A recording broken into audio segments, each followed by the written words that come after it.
Now, on Dan Gilbert's side of this, let's be fair and honest and objective about this. Who has had by far the largest payroll in all the NBA over the last 3 seasons? Cavaliers. Dan Gilbert. So Yes. you got to give him that, right? I give it to him. By far, the most luxury tax spent over the last 3 seasons has been by Dan Gilbert. So you got to give him that, right? Giving it to him. And there's one other man here in the middle of all this named LeBron James, who's pointing fingers now upstairs at the top. Why don't you spend money? Who took a max $31 million to play this year? Who will make a max $33 the next year? And if he chooses to stay a third year, $36 million, all max salaries. LeBron James took those salaries, right? Yes. And I'm not being 2020 hindsight hypocrite here. I called him out on that back on the old show numerous times. LeBron, why don't you follow the Tim Duncan method? Why don't you just say, I'm making more money than I'll ever spend off the court? Does he not? Can you not turn on your TV without seeing another LeBron ad? Don't you think he's making a few bucks off the court? He's doing well for himself. I think he's doing really well for himself. So why, if in fact you want to catch Michael Jordan, why don't you simply say, well, there is this thing called a salary cap, and if I take the Tim Duncan route here, Tim Duncan over his last 3 seasons with the Spurs made 10.3, and last year $6 million by his choice. He could have, Tim Duncan, the great Tim Duncan, an all-time top 5 player, he could have said, I have earned the right to make the max all the way home. As many more years, they would love to have him playing now this year, but he chose not to. But what if he had said, I'll take 30, and 30 over those last 3 years? What would it have done to the Spurs' quality depth? Because their second 5 can be just as lethal as their first 5 can. Why is that? It was because Tim Duncan took so little money. He took a third, and then probably maybe a fourth, of what LeBron James was making, because he said, I need to open up the back end of our salary cap for all those role players that we have coming off the bench, the Patty Mills and even Manu coming off the bench. We want to make sure we can keep them under our cap. And now LeBron is saying, I don't have enough help. I don't have enough help. Well, you're making $31 million. Yes, he did. You heard him. You heard it. I need an excuse. I need to make sure in case this thing falls apart that everybody knows why I don't have any help. He didn't say it like We're that, top Skip. heavy. Yes, that's what he said. You know it, and I know it. Right. Am I right? First of all, he made it abundantly clear.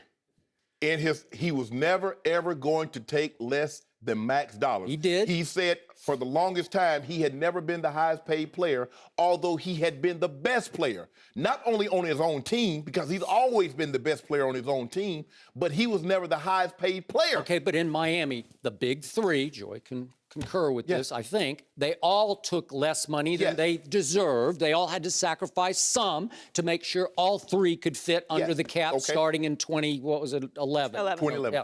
But he made it abundantly clear that moving forward, taking less money was not going to be an option. He did? He said because the owners don't take less money. The franchises are not less valuable. So why am I going to take less money? Just on principle, Nobody's saying that he has to. Right. But if he wants to fit, no, he wants a bench. I want you to figure it out. And if you have to spend $200 million, this is what you promised. I did not come back here just so you can rake in the money because your franchise is going up in value. The ticket sales are going up in prices. You're not paying me.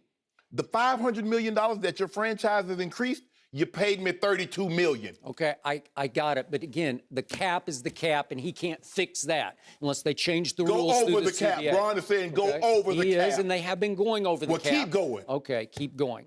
I think there is a larger and a deeper issue at work here. I have one source close to this situation who tells me that he still believes that LeBron is angling in his heart of hearts toward he wants to reunite or unite with, remember the banana boat brethren? Remember that picture, the famous or maybe infamous picture? Who are those big 4 brothers? They are like brothers. He, Melo, Dwayne, CP3, right? Yep. So right now, I think LeBron is also upset. This is just me, and I've heard this from one source, and I'm not going to take this one to the bank, but knowing what I know about LeBron, how much he loves Melo like a brother, and that is not overstated, and Dwayne and Chris, that they are truly, seriously as close as non-brothers can get. Yeah. And LeBron, they've all talked publicly over the last couple of years, some way, somehow, we got to get together and finish this thing out together. Remember, they're all later in their careers now because 3 of them are in their 14th season and Chris Paul is in his 12th season. So they're getting at the backside of their prime years. Is that fair to say? Absolutely. Okay. So in LeBron's heart of hearts, I believe he was pushing for the Melo for Kevin Love deal. And again, you look at it like a GM would look at it and say, that's a dumb deal because Kevin Love is 4 years younger and fits the offense better. But you were doing it with Kyrie in the offense. I think LeBron would also like to do the Kyrie for Chris Paul swap with the Clippers, straight up. And you might say as a GM, come on, Kyrie he is so much younger. If I'm Dan Gilbert and Dave Griffin, that's where I draw the line. Okay, you would. And I think they are drawing the line. And then Dwayne is already making waves in Chicago about he wants out. And guess where he would like to wind up with? LeBron James. Some way, somehow, he would probably take the minimum to fit under that cap right now just to be reunited with LeBron and be united with his other brothers. So my point is, I believe that LeBron, he's halfway through his 14th year. He's got 3 rings. I think he would tell you right now on a lie detector, I would have a better, is he calling you right now? That might be LeBron. No, it's not. Who is it? Nobody. Nobody, thank you.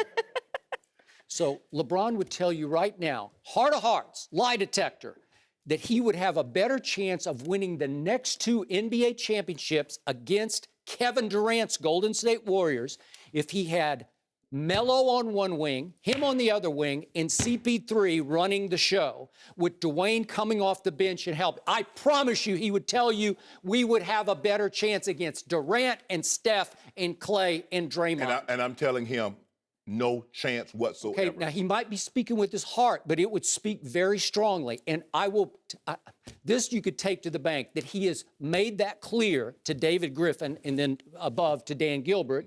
This is how I want to finish my career. I want these guys with me because LeBron has to think I've got 2 or 3 more prime kind of years, yes, I right? believe he has 2 okay, or 3. Yes. All right, and this is their dream. This is what he thinks on just star power, firepower, brotherhood. They think that they could be the superheroes who would go beat Kevin Durant and Steph Curry. That roster could not beat Kevin Durant. First of all, there's no way, no how I'm trading Kyrie Irving at 24 years of age for Chris Paul. Okay, but you're looking down the road, right? I don't think LeBron's looking that far down the road. I'm not worried about down the road. I'm talking about in the car with me right now. Okay. Kyrie riding shotgun. Okay. I got no room for Chris Paul. I'm with you on that, but you're not thinking the way LeBron James thinks. Look, remember, those guys have won at the international level together. Now, again, they're playing international players. I agree, but that's what they think. That's what he's talked about. You've read the quotes in the past. This is not just pie in the sky, pipe dream kind of stuff. This is what they want to do. If they want to get together in year 18, 19, something like that. Okay, but then it would be too late. Well, hey, if I'm Dan Gilbert, if I'm David Griffin, LeBron, I love you. And you mean so much to the city, the state of Ohio, Akron. You mean so much to the Cavaliers organization. But I am not trading Kyrie Irving for Chris Paul. I am not trading Kevin Love for Carmelo Anthony. I am not bringing D. Wade in and dumping because he's only one player. I'm not going to do it. Now, you do what you need to do moving forward. Now, if you need to opt out next year and go somewhere else, LeBron, we appreciate everything you've ever done for the Cavaliers organization, but I am not about to do this. This makes absolutely no sense. Now, I'm with LeBron 1,000%. You got 9.2 in trade exceptions. You got a roster spot that's vacant right now. You got some pieces that you could possibly trade on your bench. But I am not giving up Kyrie Irving. I'm not giving up Carmelo Anthony for not Carmelo. I'm not giving up Kevin Love for Carmelo Anthony, Skip. That deal doesn't make sense. It doesn't make them better. It makes them weaker because they've been getting pounded on the boards lately. Carmelo is not a stronger rebounder. Let's just say you match point for point. Carmelo's about 22, 23. Kevin Love's about 20, 21. Kevin Love is also a double-digit rebound guy. He's revamped his game to where he can catch and shoot, and he plays less with his back against the basket. You know what LeBron would argue with you? What? That he could reinvent, have a rebirth with Carmelo in Cleveland. He just thinks Melo's an unhappy player in New York, that he's a shell of himself because he's not happy. I don't think LeBron is real happy playing with Kyrie and Kevin Love and the rest of them. Richard Jefferson is his only one real close friend on the team. Right. So don't you, if you're LeBron, don't you want to be happy with what you're doing? I just don't think he's that happy with this group. Well, for me, Skip, I got a lot of friends, but that didn't mean I want to play football with them. I got it. And for Kyrie to be 24 years of age, there's not a shot that he can't make. He can finish at the rim. And we've seen over the last 3 to 4 years, Chris Paul is always missing 4, 6, 8 weeks with some injury. He's not getting healthier. D. Wade has to take time off because of those knees. Carmelo has bad knees and is back.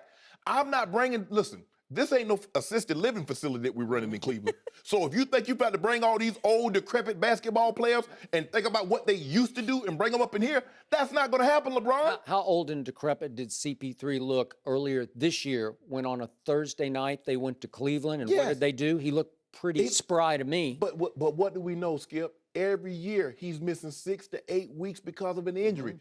Dwayne Wade plays 3 games, he's gonna miss a game. He's gonna play 5 games, he's gonna sit 2.